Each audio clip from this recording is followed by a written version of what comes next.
ഇനി എല്ലാവർക്കും ലോൺ, എല്ലാവർക്കും ഫോൺ. 0% പലിശരഹിത വായ്പാ സംവിധാനത്തോടുകൂടി ഞങ്ങളുടെ പൂക്കോട്ടുംപാടം കരുവാരുകുണ്ട് ഷോറൂമുകളിൽ നിന്നും. Modoc your mobile doctor, Pookkottumpadam branch, Karuvarakundu.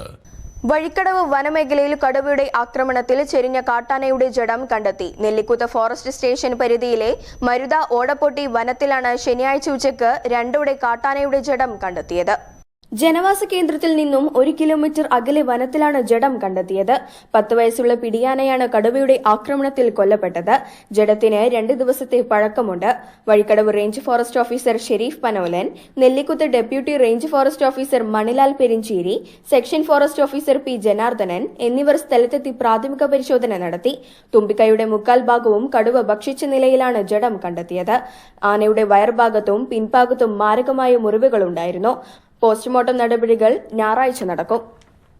News bureau, Edakkara.